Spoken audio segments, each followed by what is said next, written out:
नहीं, है ना। लेकिन दिक्कत अजीत जी ये है कि ये सभी जो हैं, जैसे जेडीएस है या जगन मोहन रेड्डी की वाईएसआर है या वाईएसआर कांग्रेस है या तेलंगाना में टीआरएस है या अब तो बीआरएस हो गया। या नवीन तो इन पटनायक उड़ीसा, या नवीन नवीन पटनायक पटनायक है, उड़ीसा। लेकिन नवीन पटनायक को छोड़, नवीन पटनायक भी, इन हाँ सब ने तो कांग्रेस के ही खिलाफ अपने आप को खड़ा किया, क्योंकि इनकी कोई लड़ाई बीजेपी से नहीं थी ना, तो बीजेपी वहां पर मेजर फोर्स था ना कुछ था। तो ये कांग्रेस के ये स्वाभाविक अलायंस हो ही नहीं सकते हैं। अब स्थिति ये है कि अगर लेकिन जगन मोहन का अलायंस हो रहा है बीजेपी के साथ, तो उत्तर प्रदेश या बंगाल या हिंदी हार्टलैंड में अगर सेचुरेशन पर है, डिक्लाइनिंग है, इसका खामियाजा इस जो सर्वे के हिसाब से क्या आंध्र प्रदेश से, तेलंगाना से, कर्नाटक से होने की उम्मीद है? हाँ हाँ, होने की उम्मीद है। यदि हम परसेंटेज वोट देखें तो 43 वर्सेस 41, है ना, 43 और 41 को जोड़ दीजिए तो करीब करीब 83% हुआ। तो 17% जो बाकी है, मतलब 100 माइनस 83, 17% में ये सारे प्लेयर आ जाते हैं जिसका नाम आपने लिया।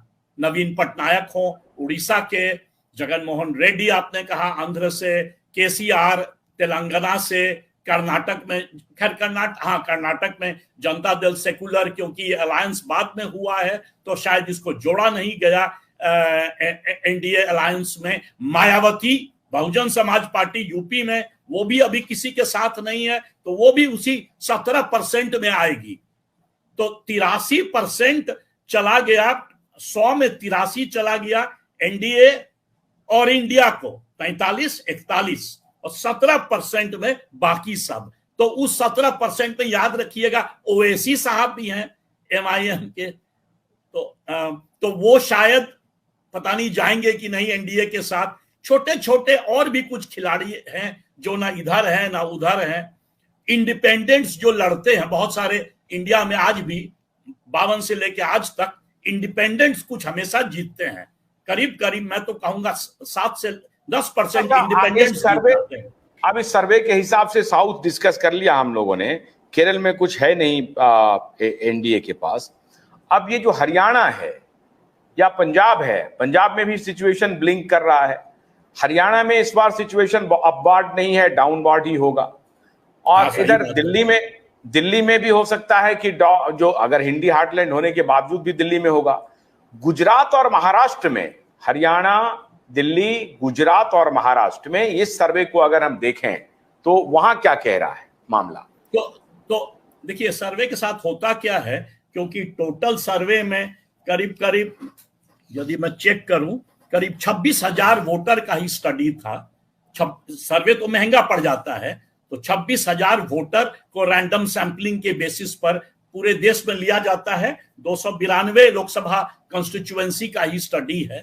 तो एक तो लिमिटेशन होता है सर्वे में कि जब आप स्टेट वाइज जाएंगे तो वो बड़ा छोटा नंबर हो जाएगा। हो सकता है हरियाणा में 500 वोटर ही हो, तो 500 वोटर के बेस पर हरियाणा पर प्रिडिक्शन करना थोड़ा मेरे अनुसार इनएक्यूरेट होगा, क्योंकि स्टैटिस्टिक्स में कहा जाता है लॉ ऑफ लार्ज नंबर्स। जब लार्ज नंबर रहे तभी प्रिडिक्शन सही होता है। मान मैं इसको एक छोटा सा एग्जाम्पल से समझाने की कोशिश करता हूं अपने व्यूअर्स को। आप यदि 1 रुपया का कॉइन लें और उसे लगे उछालने, चित की पट, तो 5 बार करेंगे तो हो सकता है कि 5 बार चित हो जाए, या तो 10 बार करें तो हो सकता है 7 बार पट हो, 3 बार चित हो। पर यदि आप उसको 5,000 बार करेंगे तो आप देखेंगे कि करीब करीब चित पट 2,500 करीब करीब उसी के अनुसार आ रहा है। इसी को बोला जाता है लॉ ऑफ लार्ज नंबर्स। जब लार्ज नंबर्स हो तो स्टैटिस्टिकल सर्वे सच्चाई के तरफ अपने आप चला जाता है। क्यों?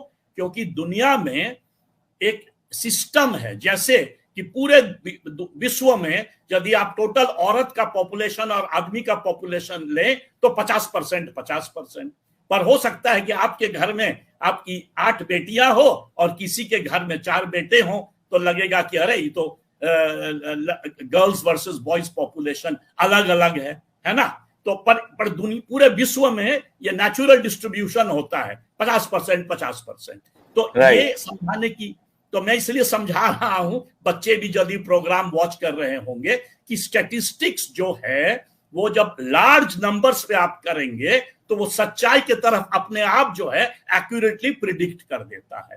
तो छोटे जब नंबर्स हो जाते हैं, मैंने कहा ना कि 26,000 पूरे देश में है, हरियाणा छोटा राज्य है, 10 सीट है, तो उसमें हो सकता है कि नंबर्स बहुत कम हो, तो उसके बेस पर प्रिडिक्शन करना इनएक्यूरेट होगा, ओवरऑल प्रिडिक्शन करना ही सही होगा। पर पॉइंट ये है, सिंपल पॉइंट ये है कि जहां जहां भाजपा, जैसे आप दिल्ली का एग्जाम्पल लिए, तो दिल्ली में 7 में 6 सीट ले गई थी भाजपा, है ना।